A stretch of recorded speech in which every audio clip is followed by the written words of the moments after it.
All right, everyone. Welcome once again. It is Friday, and what does that mean? It means it's time for manufacturing e-commerce success. Today, we're going to be talking about prospecting on purpose, Kurt Anderson. I'm your host, co-host Damon Pistulka. That pretty guy right over there, I can just about touch him.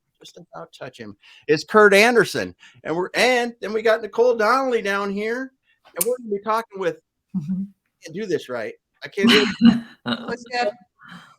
Worry about prospecting. Kurt, take it away. Hey, Damon, man, dude, what a great intro that was. So happy Friday, man. How could you not be excited? I know it's morning where you're at. It's lunchtime where I'm at. And what an amazing, incredible, wonderful day to dig into prospecting sales. And we brought in a powerhouse.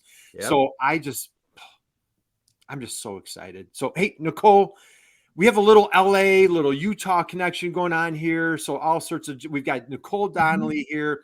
And hey.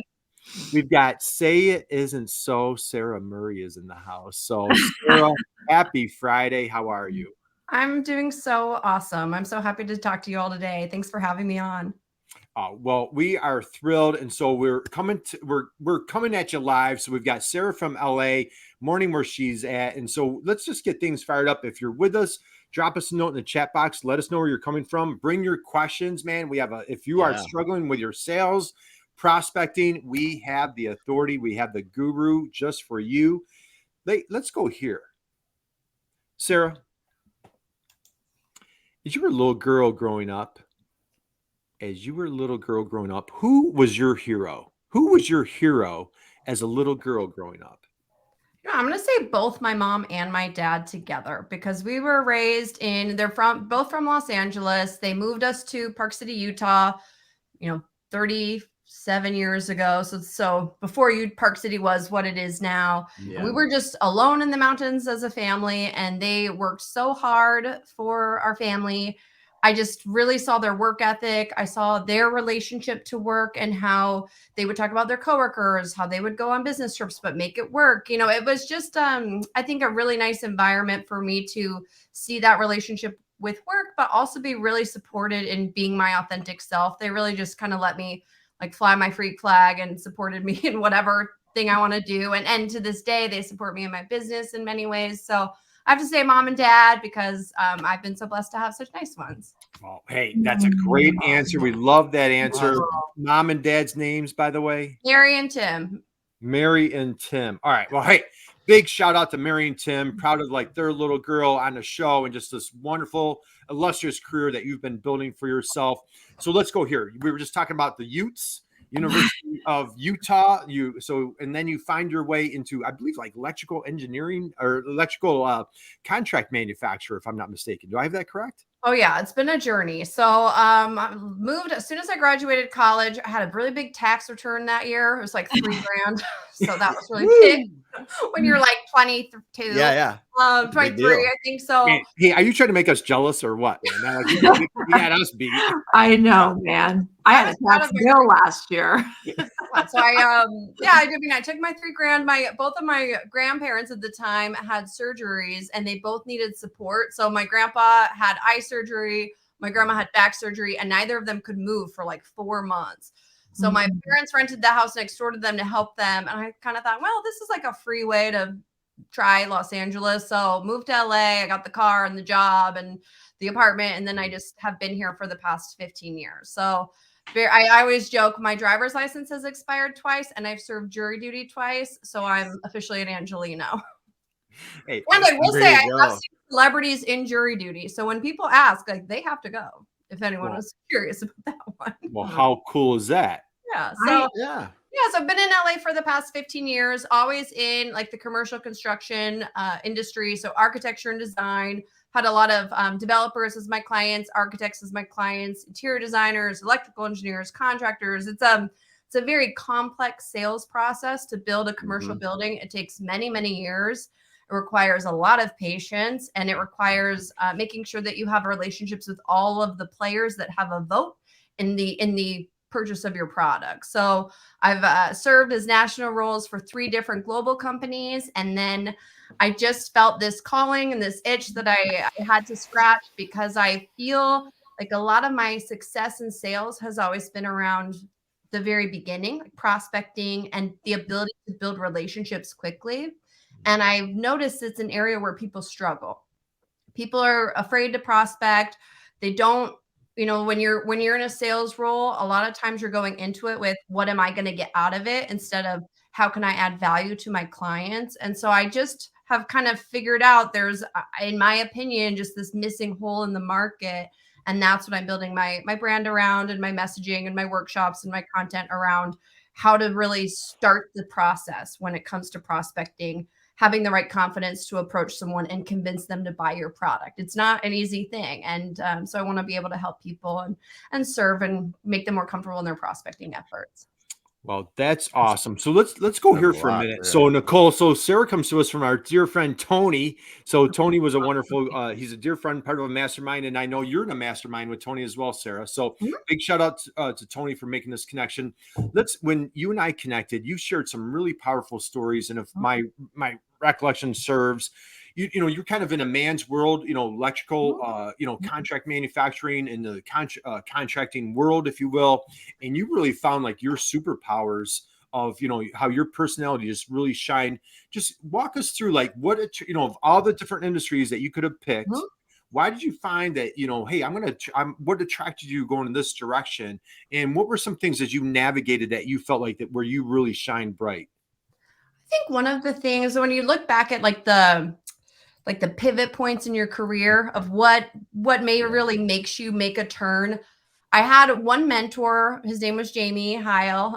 He and I still talk, and that's been really fun for me starting the business, is now I can still call him and say, hey, I'm stuck here. And we've worked together for a long time. So I learned a lot of kind of the programming and what I've built from him. So he was a really big pivot point for me.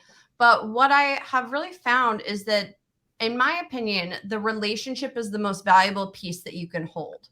And I think it's an area that people don't talk about that often, because if you don't have the relationship at the beginning of the sales cycle, it really doesn't become a problem until the end of the sales cycle, where all of a sudden you're competing on price, or you're trying to scramble because you had only one contact that was on board, but the other 6 didn't know about you because you didn't build those relationship spokes to get to all the right people. Another thing when it comes to relationships is a lot of times, especially in like manufacturing industries, we get in technical fields, we talk about our products widget features, right? Like, okay, this can do X, Y, Z. Here's all the product features. When we think about our competitors, we'll do all this competitive analysis on how our product's better than the competitor. But sometimes that stuff doesn't really matter if you don't have the relationship. Because in a lot of ways, the true competitor isn't the competing product. It's the relationship that the competitor salesperson has with your client. That's, I think, the biggest disconnect. And I feel one thing I learned from Jamie that I really I feel have mastered is the ability to ask questions and understand my client's business model, and then present my product or service as a solution that will impact their business model. And what I've started to learn in my consulting firm is I will be supporting a client that has a product, and I can go into the sales pitch. I don't know anything about Wi-Fi verification. I don't know anything about some of the widget features. But if I can ask questions about the client's business model, then we can start to untap the holes and easily plug in the product. So if you have the relationship, and if you have some of these skills on speaking business model instead of product features, those two pieces combined makes it really impenetrable from the competitor standpoint. Okay. Man, right there.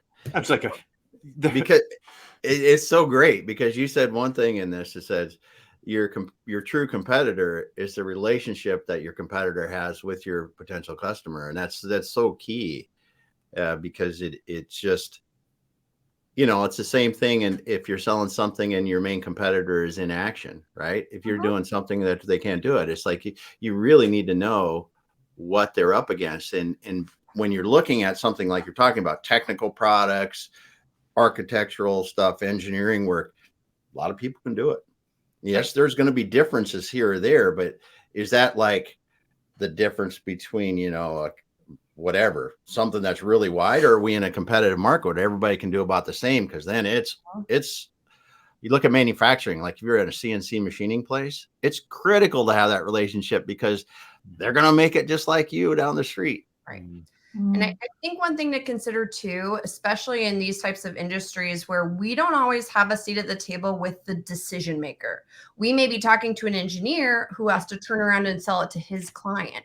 And so you may be in a sales meeting where you think it's going great because they're asking you questions and you're able to answer all the features, but you just want a bunch of product facts. Maybe that engineer can understand it, but he has to turn around or she has to turn around and be the salesperson on your behalf.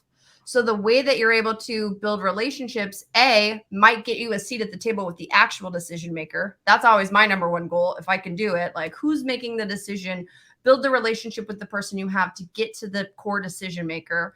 But at the same time, if you don't have that opportunity, you need to have certain skills to be able to give them ammo essentially to turn around and sell on your behalf. I would call that like train the trainer. So when you're talking about all these product facts, that's not going to stick in their brain to turn around and sell it. But if you can speak business model, it's going to be a lot easier to equip that person with some storytelling that they can go sell to the client and how it impacts their business. So there's a lot of layered skills we're chatting about here, but once you have the relationship, the rest of it becomes a lot more seamless. Yeah. You've been in sales for a long time, and I'm super curious to hear how you see the sales process, especially for the complex B2B sales, world that we're in. How has that shifted over time in terms of the buying process, the sales process? What have you seen? Like, are you seeing sales cycles getting longer, more committees? Like, as time has gone on, what's shifted? And especially like, I own a content marketing agency. So I'm just super curious to hear your thoughts on how marketing has come to play and what you feel like the relationship should be there with sales. Yeah, I just asked you like 5 questions. No, I got it. So we'll talk about the first one. It's like, it was a little journey, but I was with you, and I definitely understand what you're saying. I think the biggest shift that I've seen is that there are a lot more decision makers that all have to be voting yes to your product. It's not always just a buyer seller. So I think just more players in the mix. I think one gap that people miss, and I think this is an area for sales and marketing to really work together, is your messaging to an engineer may be completely different than to the developer and completely different to the person who's going to use the space. So I would encourage you, if you have something where there are that many decision makers, how can you look at, maybe you just do a brain dump of all your product features and program features and say what fits with which stakeholder. I'm saying the player, but stakeholder is probably a better term to use. And then you have to, this is where you really have to practice. Like if you have a meeting with an engineer, you can't go into all of the fluffy marketing messages that you might do for an end user. But if you have a meeting with the end user and you go in chatting all your engineer talk, it's just going to go right over their head. And the person that can speak business model and speak their language and speak to the right messaging is going to win the business. So it really has to be able to pivot to who you're talking to. And in my opinion, the easiest way to do that is to ask questions at the beginning of your meeting. I think that's one of the most crucial things is, hey, Mr. So-and-so, hey, Miss So-and-so, Miss Client, before we get started, I'd love to understand your business needs so I can cater my comments to your needs. Like it can be something as that simple of a script and just let them talk, because what happens is people leave a lot of money on the table because they're not asking any questions, or they go into the meeting and they assume they know what they're talking about. And if you could just pause and ask that question, it's going to change the whole course of your meeting and the sales process. Yeah. So couple things that Damon, you made of. All right, I'm going to tie 3 points together, wrap it up in a bow, and then hand it off to you, Sara. So Damon, she talked about the competitor, the relationship with your competitor. You made a great point about inaction. Nicole, you and I think we were just talking this morning, or maybe it was yesterday afternoon, about sometimes your biggest competitor is the customer doing nothing, right? Yeah. So just think about that. The relationship of doing nothing is better than you. Like that's Yeah. I do not Such a good get personal, right? Yeah. So I'm going to hit you with a couple questions, Sarah. Like, let's talk about like Nicole has a content marketing firm. So the company that needs to make the digital transformation, but they're just unknown, don't know how, intimidated, overwhelmed. So I either do nothing or maybe I hire a content marketing firm. What advice, suggestions do you have there to bridge that gap? And then secondly, I want to dig into you said, boy, I learned early in my career how to master the art of asking questions. I'd love to like really run into that. But so first, the competition of doing nothing. How do you conquer that one? I think one of the things that, and I'm going to tie it back to business model too. If you have like a content marketing firm, Nicole as the example, and someone's indecisive on whether they need you or not, you really have to show them how you're solving a problem that they have, whether they know they have the problem or not. And I would say that's what I'm really learning in the consulting world is I first have to show people they have a problem and then get them to hire me to help them solve it. And that's just this extra step that a lot of these industries have. So I think one of the biggest ways to do it is to start to really understand their business model and where their gaps are and how you are the person or the company to solve those gaps. But that takes time. I think it takes a lot of trial and error. I think one of the things that I view as a gift, and we talk about this a lot when I do trainings, is the ability to handle objections. You know, when you're pitching, you may get objections that you're not ready for or that you've never had. Look at those as a gift because that's going to give you more tools to develop your marketing and your messaging about how you approach people. So I would say pay attention to the objectives that you're getting. I would write them down, like have a running list. That's a big one. And then I would also say, what type of positive feedback are you getting? Because when you start asking questions about business model, what I have found is that you're going to uncover areas where you can solve them, and that might completely pivot your selling message. And that's one of my first clients in my consulting firm. They had a product that they had their whole pitch and all the widgets and what they wanted to go out and sell. And it just wasn't solving a problem that people had. It was something that helped support your Wi-Fi speed, reliability, etc. And so when they hired me, I started asking the potential prospects, what do you use for your door locks? What do you use for this? Like, what other Wi-Fi enabled devices do you have on your properties? And they gave me a whole list. And I said, okay, well, when the door locks fail, how do you know that the Wi-Fi is out? How do you know the door locks aren't working? Like, oh, we don't have a solution for that. Oh, well, this product will alert you that your door locks aren't responsive. And then you can proactively address that problem. So then we changed the whole selling message to be around how we can support other Wi-Fi enabled devices instead of just check how your Wi-Fi is doing in these short-term rentals, right? So it's, if you start to ask questions and try stuff, you're going to start to see what lights people up. And that's where you really have to like double down and drive into that. And that's where those conversations are so important too, because running businesses that were, like I said, CNC machining and metal fabrication. I mean, there were people down the street that could do what we did. But when you sat and talked to your customers and go, what are your problems? What keeps you from making product? What are the kind of things? What we would find is that it's stuff around the product and outside the product itself that sometimes gives you the advantage that no one else was even thinking about, and then when you solve that problem for them, and oh, by the way, they're buying product from you to do it, it's like, it's a no-brainer for them. Right.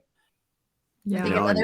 Another way you could look at that too, or to add on to that would be product features versus program features, because I think you have the ability to like build programs like warranty, single point of contact, flat rate shipping. Like, how can you add on program benefits that's catered to the business needs of your customer? And then instead of doing competitive product by product, it's your relationship and your program features that are going to really differentiate you or help set you apart. And it becomes more, in my opinion, more fun to talk about because you're having business exchanges where you're a collaborative, consultative partner to them, as opposed to just like a buyer seller.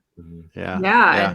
And you're always going to be ahead of your competitor the closer you are to the customer. So Exactly. to your point, like if you prioritize those conversations and really, like my father always used to say all the time, you have to get to the pain. You need to get to the pain. Yeah. You need to know what the pain is. If you don't know what the pain is, you haven't asked enough questions. Yeah. So like if you can get to that pain and you really can really like empathize with it. Yeah. Then I think they will see you as like, oh my gosh, they see me, and you're always gonna be one step ahead of your competitor. Yep. It's like, why wouldn't I work with Nicole? Right. We have the relationship. She knows my pain. Exactly. Who wouldn't work with Nicole? And hey, by the way, Damon, we got some comments. We got some comments. Yeah. I'll start flipping them up here because we got Shakar. You grab comments and welcome everybody. Thank you for joining us. Man, you got people from all over here. Yeah, wow. Damon, as you pull up a few, you know what, Sarah, if you don't, I did a little stalking. I mean, due diligence. I didn't say stalking, Nicole. It's friendly stalking. I did a little due diligence on our friend Sarah. Jason. So I have a few comments that I want to pull up here. Jason's here today. Thank you for Mike joining Starcher. Hey, Mike, thank you for your comment, Mike. I love it. Diane, hey, Diane Byers in the house. Diane, happy Friday. Hey. Shireen is here. Shireen had a good comment. If you pulled that one, relationships are king. So guys, thank you. Drop your notes, drop your questions. Let us know where you're coming from. You absolutely want to connect with Sarah. You will thank us later. And so, hey, Sarah, plug your ears. We're going to talk about you for a minute. So Damon, Nicole, these are what some of Sarah's friends and some of her collaborators, co-workers, customers have said about Sarah. Sarah, all right, Damon, are you sitting down for this one? Are you ready? I'm ready. Sarah is a marketer's dream sales collaborator. Another person says, great vision. Isn't that's a great one, Nicole, right? Mm-hmm. You know what? Let's say it again. It feels so good saying it. I'm going to repeat it. Sarah is a marketer's dream sales collaborator. Another person says, great vision for new businesses. So folks, if you're a new business and maybe you're a little bit on the introverted side, you need a little sales boost, you want to contact Sarah. How about, not only did she add value to our customers, but her outgoing attitude was a great asset for our corporate culture. Sarah engages with her clients in such memorable and positive ways. Her passion for what she does shines through her outgoing endeavors. She tends to make projects feel like they're easy and effortless. We can't wait to work with her again. Here's my favorite. Here's the last one. She's an ideal combination of strategic thinker, creative collaborator, and hands-on doer. Her positive attitude and ability to motivate makes her a joy to work with. Sarah, curious minds want to know, how are we giving all credit to mom and dad? Like, where's this coming from? How is this such an inspiration? You have to, I mean, your relationships with your clients aren't the only thing. You have to have nice relationships with your peers and your colleagues and who you collaborate with. And I think the biggest way that you can really do that is I call it ABAV, always be adding value. I think any type of exchange any type of exchange you go into, it's like, how am I adding value to this person? And it could be something so little, like my grandpa had an avocado tree in Los Angeles, and I would show up to meetings with avocados. It was just like, I'd go to our corporate headquarters and just drop avocados on people's desks. It was such a little thing. It didn't cost me any money, but 3 years in the future, I might need to call that person, and I'm not giving them an avocado saying, one day I'm going to call you for a favor or need your help to solve a client's problem. But I've been able to be very efficient because of the relationships that I've built. But it's obviously a two-way street. But I think that's such a big takeaway, is how can you always be adding value to the other person, especially in prospecting, especially in building relationships. If you're always adding value, I call them emotional bank account deposits, right? You're always building little bank accounts. When it comes time to withdraw from the bank, you have so many deposits. It's a no-brainer to withdraw from the bank. Whereas I think a lot of people go into sales and they're trying to get things from their clients, and they're drawing from an empty bank account. So I'm probably putting deficits in their bank account because they haven't added value. So as long as you kind of approach every type of exchange, how can I add value to the other person, whether it's their business or personal life, that's going to get you so far in your prospecting and sales efforts. Yeah, I love it. There's some impact right there. I'll mail you some, Mel. the king of acronyms, and this is the first acronym that it's been coined by not Kurt. It's amazing. Well, there you go. We have another great acronym that we're going to Yeah. dig into next. And it's ACE. We're going to dig into ACE in a minute, if I have that correct. But before we go there, Sara, you have a really powerful, I believe, don't you have a thank you note that generated a significant amount of sales? Did you share?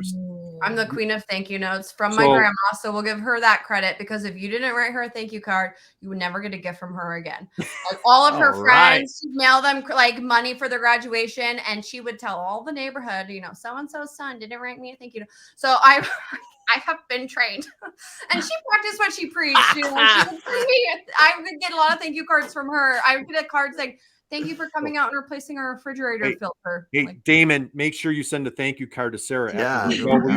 Don't forget, because I'll send you guys one. We're on the you know what list. So yeah. Sara, go. But I believe you shared with me that you had one particular thank you card that generated something significant. Big time. Yeah. So I mean, and this is kind of where you really have to pull in your authentic self, like what works for you. Thank you cards worked for me because it was ingrained in my, as soon as we could write thank you cards. Like I have a whole bin of just thank you cards. So I keep them in my car. It doesn't work for everyone. So this is just a suggestion, but I keep them in my car, and I've always been in an outside sales role. And there's one architecture firm. It's the largest in the world, and the largest office in the world is in Los Angeles. So as you can imagine, every manufacturer in the world is trying to get into this office. And there was one woman who you had to be on the list to get into the firm. Yep. And the first time I met her, she suggested a book. We were just chit-chatting about books, and she suggested a book. And I like to read, so I read the book. I liked it. I'm about to go into a meeting at that office. I didn't have a meeting with her. I was just going to be in the office. And I went through the Kindle app on my phone. I had thank you cards in my car, and I just jotted down like 5 books that were kind of similar to the book she suggested. And I'm walking by her desk. I said, "Hey, I read the book was called The Beach. I forget who the author was. It's kind of a romance novel, not the one that they made the Leonardo DiCaprio movie out of, but the book was called The Beach." I dropped by. I said, "Hey, I love The Beach. I just went through my Kindle app, and here's a couple books that I liked." She opens it and she goes, "Oh my gosh, I have book club tonight, and we are supposed to bring recommendations, and I had nothing prepared. You just saved me." And I always joke that. It took me 30 seconds. It cost me no money. That was probably like 8-9 years ago. That one gesture has made millions of dollars for the 2 companies that I've worked for. Amazing. And it's just not that hard. I have another book example where I was cold calling architecture firms to try to get on their calendars. This could be a year out. I mean, they have everyone. There's only so many work days in a week. And so I go into the firm. This is where listening and asking questions is a great, easy example. I meet the receptionist. I said, "Hey, I'm so-and-so, Sara from da-da-da." She says, "Okay, well, we'll put you on the calendar. We're about 13 months out." I was like, "Okay, great. Well, see you in a year and a month, I'll see you next year." And as I'm leaving, I said, "Well, I'll send you my, my spiel, my presentation details." She says, "Okay, well, I'm going to be out of the office next week, so it may be a minute, it might be a week before I get back to you." I said, "Oh, are you going anywhere fun?" And she says, "Yeah, I'm going on vacation to Hawaii for the first time." I said, "Oh, have a great trip. I'll talk to you in a year." So I get home, I email her the presentation details. I email her a second email, and there's just 2 books for Amazon links of historical nonfiction books that took place in Hawaii. So I just finished these. I liked them. Wouldn't you know, I get a response from her that evening, and I was on the calendar 2 months. It's like, it just isn't that hard. And so when we talk about like, I will give you another acronym. I call it bridging the gap, GAP. What we do is we put all of our customers up on this pedestal. We put our bosses, other colleagues, we put people we're intimidated by up on this pedestal. And the gap we're trying to bridge is this gap. So I call it, G stands for genuine interest. And this is where, using people's names, having icebreakers ready to make you more confident to start to open a door to a conversation, finding ways to be memorable to the other person. That's kind of the G. We can get into these if we have time. The A stands for authentic relationship building. So some of these emotional bank account deposits I've been sharing, this is where you really want to start to build that relationship equity. So you can withdraw once you get to the P, which stands for prized clients. Once you're up on that pedestal with them, it's a lot easier to start to ask for the meeting, ask for the order, ask for an introduction, ask questions that maybe would be uncomfortable to ask right out the gate. But because you built that foundation up to the pedestal, it's a lot easier to ask those questions. It almost becomes seamless. Like, why wouldn't I work with Nicole? She did all of these things for me. She understands my pain point, et cetera, et cetera. Yeah. All right. Tons to unpack right there. And like, and the biggest thing, what I love what you talked about, like how simple is it to send a book recommendation as opposed to, I watched a video of yours, Sarah, and you were talking about, you were somewhere and somebody was trying to sell something to you and you go into this hysterical bit. I'm like, dude, I can't buy an $11,000 tub right now. I'm renting an apartment, or I don't know, you know what I'm talking about? And so you're like, this guy isn't listening to me. He's throwing up on me. Right. Product vomit. And like, and she's taught you guys, you have to go to Sarah's LinkedIn profile, check out in her featured section. She has a video of herself. It is absolutely hysterical. It is brilliant and it is spot on. So I love what you're describing on, like, and it's, out of just genuine enthusiasm, we throw up on ourselves. We all do it or have done it at some point in time, but you took a step back and you treated them as a person, as a friend. And you're like, hey, here's a great book. You're building relationships off of a book recommendation. Let's dig into ACE. Can I steal your thunder? I'm going to steal it. Can I steal action, communication, execution? You got it. Action, communication, execution for our friends taking home. And hey, Whitney's here today. Whitney, Diane, hey, Damon, we got some notes here, right? Yep. We got Whitney Houston in the house. Diane dropped hey, are you my long lost cousin? My grandma taught me to do that too. So I love, thank you, Diane. Appreciate that. We thank our grandmas. Shireen says, I love that, Sarah. Big takeaway is the authenticity at every touch point, dropping off avocado. So again, like, man, you're changing lives here today, Sarah. But let's talk about ACE. Can you enlighten us? Let's take a deep dive there. Yeah, I mean, I didn't realize I was an acronym person until I started the business and it's happening. So I always talk about prospecting on purpose is like approaching clients with intention. So we talked about genuine interest, authentic relationship. Once you get the meeting, so I call it POP prospecting on purpose. Then we pivot to ACE your sales. So a very simple framework, and it goes beyond just sales, but very simple framework is action. So Damon gave that example at the top of the interview on the cost of inaction versus action. Sometimes action is just, you're not going to get anywhere. Our clients are going to come knock on our doors. We have to go out and get them. It's like the dating analogy, right? So action is a big one. Then communication. So once you get the meeting, how are you driving that communication through the process? And that's what we were chatting about, understanding business model, using effective storytelling, right? We're not product vomiting on people. We're asking questions. We're helping them through it with storytelling and demonstrating our expertise. We're using sales assets to help communicate our message. Nicole, to our earlier point, we're using the right sales asset with the right stakeholder type. We're not mixing and matching if it's the wrong audience fit. So that's kind of the communication bucket. How effectively are communicating your value, both as their partner, but also your product's value and program value. And then the E stands for execution. So how are we overcoming objections? How are we proactively addressing objections and showing them that we're an expert at what we're selling? How are we staying in the driver's seat? Because a lot of times clients will take us off course and we have to have our destination in mind. That's where a lot of this like on purpose comes from. Like, where are we going? And then obviously executing is closing deals and generating repeat business. So that's kind of the modular framework that we go through in my workshops is action, communication, execution. And then we go into those skill sets in more detail with different deliverables and sales crutches and whatnot. That's awesome. Okay. That's awesome. All right. So let's recap a couple of things. Little note to self. And man, Sarah, where were you like for me like 15 years ago?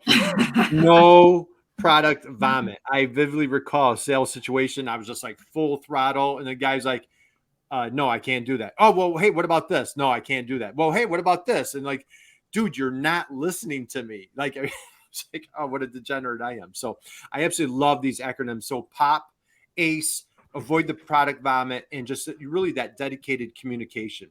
Let's take a little deeper dive. You said, hey, if we have time to go deeper, let's go a little bit deeper on some of the communication strategies that you advise. Say there's somebody out there like, man, I'm new to the sales world, or maybe they've been at it for a long time and like, boy, just the world has changed. I haven't changed with it. What are some tips and strategies that you walk people through at your workshops? Sure. I think one of the biggest takeaways that I would like to leave this audience with is obviously building the relationship. So pausing and taking the time to ask just the chit chatty stuff, right? So Kurt, you'll like this. I break my icebreakers into, I think when people hear icebreakers, they think like team building games, which I love, but that's not what we're talking about here. So I break them into mild, medium, and spicy icebreakers. Yeah. Also flavors. Just a heads up, spicy just means kind of quirky. Yeah. PG, you know. But so a mild icebreaker would be something really, really easy. Doesn't necessarily turn into a huge conversation, but it could be something to just break the ice. So Damon, I understand you're from Seattle. Were you born there? Did you grow up in Seattle? That would be an example. Mild icebreaker. You're the person that says something back. So I'm supposed to answer. Oh my God. Where are you from originally? I'm originally from the Midwest. Okay. So then that's so okay. We have we're getting there. We're getting there. See, I'm slow. Yeah, no, yeah. I've expressed genuine interest, but now I have a couple different paths I could take this combo down. Yeah. Sarah, go spicy. Go spicy on you want to go spicy right away? Damon loves spicy. Okay, are you sure? Because I gave you. Well, I do like ghost pepper sauce, so I guess we'll graduate to it. So, all right, let's do a little icebreaker game. So okay, so I'm gonna give Kurt his next one. I'm gonna give Kurt two. One's gonna be mild, or excuse me, medium. So mild is just like quick answers, right? Medium might be a little bit more personal information, like how many kids do you have? Kurt, how did you meet your wife? Mm-hmm. That would be a medium icebreaker. Go ahead. And then I'll give you a spicy one because these are fun.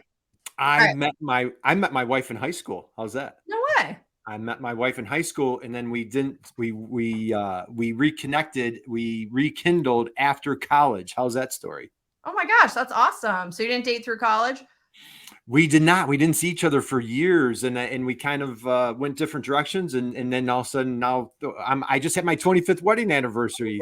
Poor woman. So. Congratulations on your 25 years. And I normally would continue to ask questions. Right. Love it. Just for purposes of demo. Okay, so another one, I'm gonna throw Nicole one, and then I'll do a round robin. Nicole, this is a spicy one. Who was your childhood celebrity crush? Ooh, like circa before age 10 or like high school? That's a good qualifier. Give us both. Okay, before age 10, it was totally Michael J. Fox, Back to the Future. I was just Michael J. Fox. Love it. Yeah, heebie-jeebies. When I was in heebie-jeebies? Where did that come from? When I was in high school, it was Ben Affleck, and I had massive crush on him right at the time when the internet came out, okay? And this was back in the days when it was like I would print out black and white pictures, and I thought it was so cool. I'd find these pictures of Ben Affleck on the web, and I'd print them out in black and white from my printer, and I was like, this internet thing is so cool. I'm in your locker, Ben in your locker. Yeah, exactly. Yeah. Love it. Yeah. Okay, one of my favorite icebreakers, and we can ask the audience too if they want to chime in, because I feel like this is always an easy, fun one. What is the best bird? Hey, Whitney's got hers, and hey, thank you, Whitney, for the happy anniversary. I appreciate that. Best bird. Yeah. The best bird. My favorite bird is a bluebird. Okay. Damon. Come on. I mean, when you look at it, Kurt, of course. The eagle. Yeah, that's what I was gonna say. The Eagles are. Come on. The Eagles are great. I think they're. Yeah. I was away visiting family recently, Damon, and I came to this was I talking to you, Nicole? I was on this big walk run thing, and I went through like this craft fair. They had a huge big painting of an eagle, and like people make fun of like my barren wall, and I'm like, I'm gonna get an eagle and put it up there, but I didn't do it. So anyway, bald eagle. Damon, what's yours? No, I'm with you.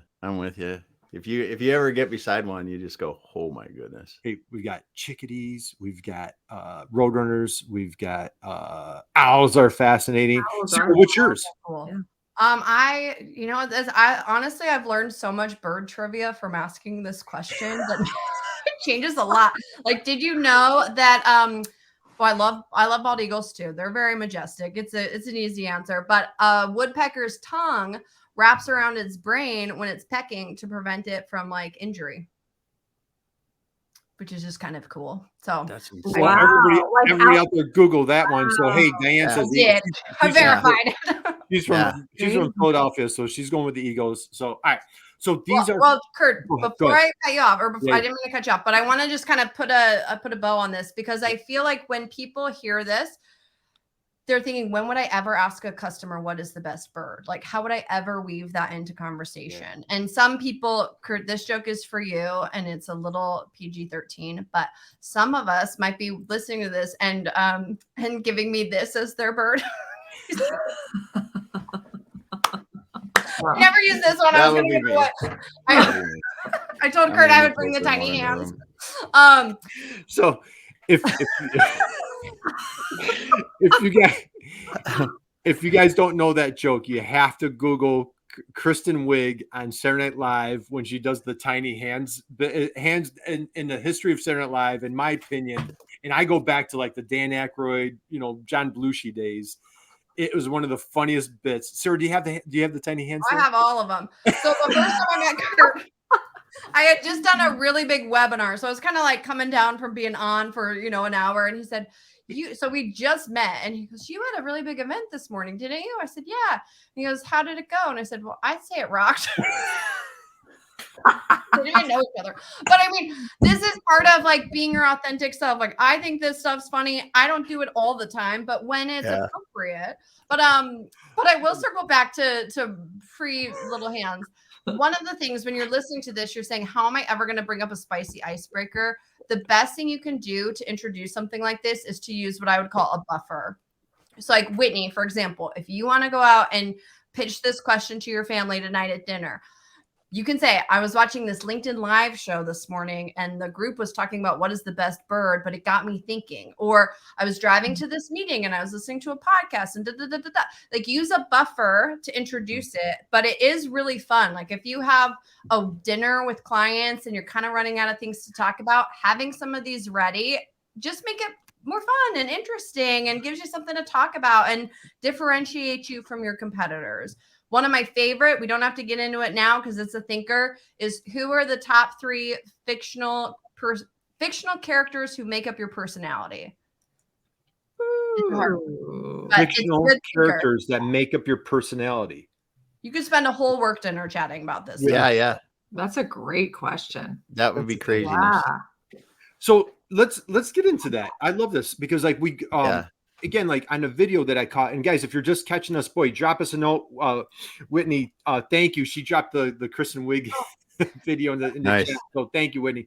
Guys, check it out over the weekend, Damon. You'll absolutely, it is hysterical. I think it, but I love what you're talking here about, like, building that rapport, building that relationship, and getting away from, that product feature challenge that we just, and one of your workshops, you're talking about, like we're at a trade show and we're, our game face is on and we're just so compelled. And I know, like, Nicole, you can only imagine, right? I just get, you just get so in the zone. It's hard to take a step back, take a breath and be like, ask about like, hey, what's your favorite bird, or who was your high school, who was your crush when you were a kid, type thing. When you're doing these workshops, what are some of the results, or like, what are some of the other questions that you're working on? Good stuff. I think so. Kurt's talking about, I give this example, in the authentic relationship building step, we talk about this concept of just being cool, right? And being cool doesn't mean you have great fashion or you have a blue check mark by your Instagram. Being cool essentially is be someone who leaves people feeling energized versus drained. So when we think about getting up on the pedestal, people who drain other people are never getting up on this pedestal. And that's not just in sales. It's how are you showing up for your colleagues? How are you showing up for other people in your life, right? always either neutral or energized is what we want to leave people with. And in the example I give, I call it a tale of two trade shows, because we've all been to a trade show either as the seller or someone walking the show. And I give an example, both true stories. I see my friend, I invited him, he said he was coming. So I see my friend Eric in a trade show booth, and I was just waiting to chat with Eric. And someone comes up, one of the reps, I don't know if they weren't an employee of the company, but I'm just standing in the aisle. He didn't look at my badge. He didn't see I was a vendor, didn't do any of the kind of due diligence you would expect, I think, because he was on autopilot. We all do it. Mm-hmm. But he just starts telling me all of the product features of this bathtub. I mean, it was made of this concrete. It holds blah, blah, blah gallons, you know, all of this product feature. And I'm just sitting here like looking at him thinking, why are you wasting both of our times? I don't have any, I'm not going to put this in a project. I'm not going to buy it for myself. I don't have 11 grand to like, I live in, so it's just one of those things where he just left me so drained and he wasted time. Like your energy is precious to the show. So that is an example of just product vomit, right? And if he had just taken 1 second to give a mild icebreaker, Sarah, what do you do in Los Angeles? It says your name and your city right on the badge. You know, do a little badge bob and say, hey, what do you do in LA? Then he would have heard I'm just a vendor waiting to say hi to my friend. And then he would have, you know, and so that little tiny steps of expressing genuine interest helps vet who you're talking to and then vet how to build it from there. I gotta say, I really love this because, you know, there's such a strategy and intentionality about what you're saying here. Because a lot of times, you know, for those of us who love talking to people, some of this stuff may come a little bit naturally, but we just don't really think about it. We don't think about how to use it, right, necessarily. And so I love how you're approaching this, is because it's very much a very strategic, very like walk into it, be prepared, be thoughtful. Here are the things that you need to do. And so I just love that approach. I think it would really help someone who's just, Thank you for saying that, Nicole. Because it applies to anything. If you're going into a networking event, what is your built-in icebreaker you're going to go in with, right? What do you want to get out of it? Have a goal of what you want to get out of the event. Go and talk to your coworkers you already know. If you have some of these tools at the ready, it becomes a lot easier to do. Yeah, it's cool. Also, I'm still stuck on product vomit. I'm sorry. I'm a 12-year-old. I'm trying to change it to like being pitched. I'm sitting here searching because I can't get that Monty Python from the Meaning of Life. You know, Kurt may know it because we're older, but when there's a big guy that eats too much and he explodes, I just think. And I was searching for it. Man, somebody needs to put that in the chat box. One of the greatest scenes of all time. Monty Python, Meaning of Life. And the gentleman walks in. He says, "You better bring me a bucket." And that is a great visual, Damon. So, man, we've got some juicy stuff going on. And Nicole, we have a big trade show coming up in 2 weeks, 3 weeks, whenever it is. And so you've got me thinking, Sarah, exactly. Now, one thing that I try to work diligently on is being like the connector. Can you talk a little bit about in our conversation, I viewed you as the same. You and I got connected through Tony. We've talked about masterminds. I feel like you're a vibrant connector. Can you talk a little bit about your connecting strategies that you do through sales? Your book recommendations. What are some other connecting? And I will. This is kind of like gold that I'm gonna share right now. It's been working real well, so I'd be happy to share it. And it's coming from a place of genuine interest. But one of the things that I thank you for saying that, Kurt. I do like to connect people, but it's because I ask them questions and I know about their business, so I can remember, hey, you should talk to this person because I've asked enough questions to have that knowledge to connect those dots. But one thing that's been really helpful when it comes to adding value when you don't necessarily know someone else is, hey, Damon, I know we don't know each other, but I have been meeting so many people in my business and the different people that I've been meeting in my prospecting efforts. I'd love to connect to learn a little bit more about your company so I can keep you in mind during my prospecting efforts. And that is a really easy way to get a quick meeting with someone. And it's coming from a place of like, let me understand what you do so that if I meet someone who's a relevant fit, I'm going to connect you. And a big part of why this is important is when we talk about the emotional bank account and always be adding value, avocados are great. Book recommendations are great. But I'm going to use the Monty Python, the holy grail of the emotional bank account deposit is something that builds someone else's business. Yeah. So, I had Tony as a guest on my podcast. After the interview, Tony goes, "You got to meet my friend Kurt." Tony introduces us. Now, Tony has deposits in my emotional bank account. If Tony needs something from me, I'll do anything for Tony. You know what I mean? Like, that's how you start to build these relationships, and they come from a place of the business part comes so much easier because all the relationship foundation is there. People want to work with people they like. That's never changed. But this is how we can do some like tactical tools to do it. Yeah. So Very good. go ahead, I have a Nicole. question, though. I was just going to ask you, like, what are the signals that you should pay attention to when you're, because this prospecting sales is a journey, it's a process, and it takes time and progress, right? What are some of the signals that you should be paying attention to or looking for in your prospect to know they're ready to kind of get to the next level or get to the next stage? Does that make sense? Yeah, that's a great question. I think I'm gonna give a quick example that's following on our tale of two trade shows. I'm gonna tell the other tale of the trade show because I think it helps.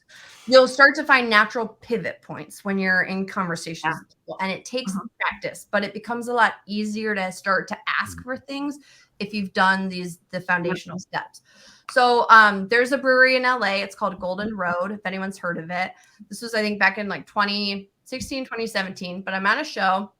Guy walks by. He's got his badge on. It's Tony Yano, ABC Pubs, Burbank, California. And I knew the Tony's Tavern. Like, there was all these other companies that were, the other restaurants that were owned by the owner of Golden Road. So he walks by and I said, "Hey, are you Golden Road, Tony?" And he goes, "Well, now it's Anheuser-Busch, Tony, because I sold the brewery last year." And I was like, "Oh my gosh, I didn't know." So like we high-fived. I was like, "Congratulations, that's amazing." And they had a lot of vegetarian menu items on the menu. And I said, "Well, I really hope they keep the hearts of palm ceviche because that's my favorite dish." He lights up. He said, "Oh my gosh, that's my recipe." And so we're like nerding out over being vegetarians, like just all. And none of it's schmarmy, it's all real human, authentic, And so I asked him. This would probably be a spicy icebreaker, but I said, "But my personality can get away with it." I said, "So what are you going to do with all your Anheuser-Busch money?" And he said, "Well, I'm going to open 5 new restaurants in Los Angeles." That's my pivot point. It's like, "Oh, have you ever considered I was selling fire features at the time. "Have you ever considered fire features for your restaurant?" And now we're in the booth, and now we're talking business, and we're talking about, all of then the next step, the Acer sales is the storytelling on how my fire is going to help his business, et cetera, et cetera. But you'll start to see there's natural pivot points where it's really easy to ask, because why wouldn't he do business with me? We have all of the same stuff in common. It takes practice, but it's so much easier to pay attention to the pivot points if you have that foundational relationship built. Okay, anyone out there that is going to a trade show, call Sara. She needs to be in your booth. She needs to be. You need a little training session. And I'm going to say this, Sara. So plug your ears again, please. Okay. Damon, we've done this once or twice. How many of these shows have we? Right? Yeah, 2 or 3. We're in the hundreds now, right? And I just told Nicole this morning, I'm like, Sara is so good. I go, there's probably 3 people that I've met on the first virtual call and said, "Hey, will you come on the show?" And I might be exaggerating at 3. And so, Sara, you just have you have a gift. You certainly have a magnetic personality. And so, a lot of folks out there maybe don't have that, that natural ability, but I love what you've described is like, Nicole, you hit it on the head. Is like, it's very intentional. It's authentic. It's genuine. And like, you're working on it. And again, guys, if you're out there, you're like, "Man, I'd love to get a little taste of this expertise, these superpowers," reach out to Sara and she can walk you through these steps. I know, man, Sara, we could keep you all day. I think oh my God, we're coming into time. I didn't realize. Coming into time. We got to roll it up. We lost track of time. Let's, Nicole, takeaways for you with this dynamo, this wonderful conversation. What are you walking away with today, other than like hopefully a full page of notes? Yeah, no, I do have a full page of notes. I love the always be adding value. And that's just a really great reminder for every relationship that I'm ever. Oh, sorry, Siri. Yeah, I don't know. My name does that all the I time. love to always be adding value. So I think that's a huge takeaway is, just leading with, and I think that's what you've been saying this whole time. What is it that they need, and how can you help serve them ultimately? So I love that. And I think I loved what you said too about communicating through stories and asking questions. I think that's huge. I think like being very intentional and strategic about when you have an event planned, a networking event or a big pitch or whatever, being very strategic and intentional about the questions that you want to ask, the icebreakers that you want to have on hand and at the ready, and just really thinking and preparing for that in advance rather than just winging it. So I think that's really, those are some of the biggest takeaways that I have that I just loved. So thank you. This has been really, really helpful and informative. Yeah, completely. Damon, your takeaways, your thoughts, what other than Monty Python, Holy Grail, Meaning of Life, Saturday Night Live, what do you got? That makes me laugh. Yeah, the tiny hands. I'm going to go see that. No, I just, the way you weave this all together, Sarah, is really nice. I mean, and using the acronyms and rolling people through. I can see how using the examples, the acronyms, and your natural style, you can teach people how to do this because it is a learned skill that people can figure out and do. So, thank you. It's fantastic, Sarah. I'm going to share. POP. I love the acronyms. ACE. ACE your sales. Again, guys, go to Sarah's website. Go to her LinkedIn profile. Tons of great, helpful information. Sarah, I know you have a big event coming up. I know it's down the road, but boy, time flies. You have a nice event coming up in November. Do you want to share with everybody what's going on in November? Yeah, I would be happy to. So I do have a podcast. So if you go to saramurray.com/podcast or on any streaming services, Prospecting on Purpose. So we get into these examples in more detail. So that's a great free resource. And then November 7th, 8th, and 9th, once a quarter, I run a virtual sales training. So it's 1 hour a day. So it's a pretty easy time commitment. And we go through action, communication, and execution each day. And so there's a workbook. It's really, really hands-on, very fun, a lot of value packed in a short amount of time.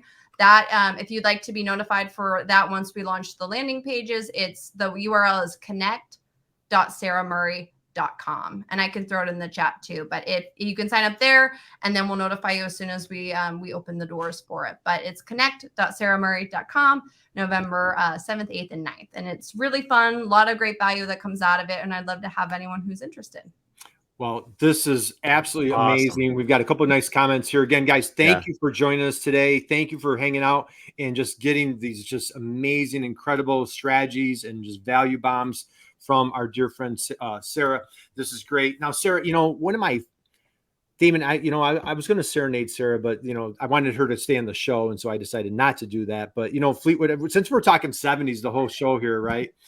Fleetwood Mac has a great song, Sarah. So I was going to recite that song. So guys, if you're looking for a good song over the weekend, check out the song Sarah from Fleetwood Mac. Great one. Sarah, speaking of that, are you a baseball fan by any chance? Sure. Who's your favorite team? I guess I would say, I'm not really a baseball fan. I guess the Dodgers, because they're my local fan. They're like, I like the logo. I've been to a game. Have you ever been to a game? You've gone to a game? Yeah. Yep, right.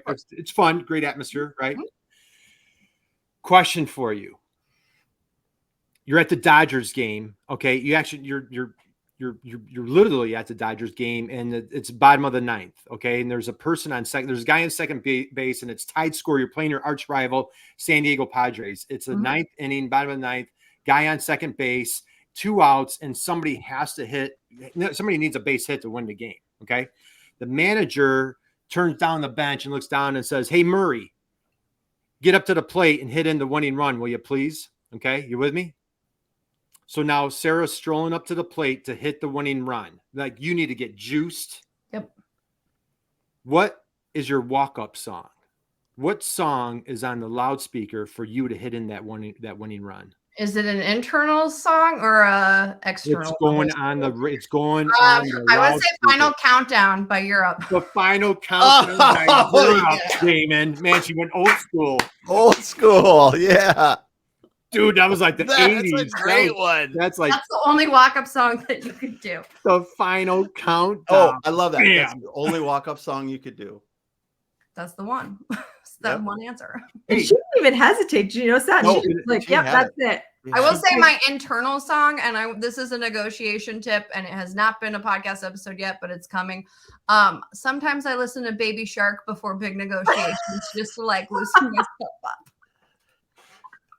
That was, and it really works. Baby Shark with the little hands, Damon. Baby Shark with the little hands. What is it? Okay, tell me what the strategy is there. Baby Shark. Well, I've read there's a book about negotiation by Chris Voss. He's a hostage negotiator, and he talks about like the 3 voices. So you have the late night DJ FM, the friendly, playful voice, and then like a stern, assertive voice.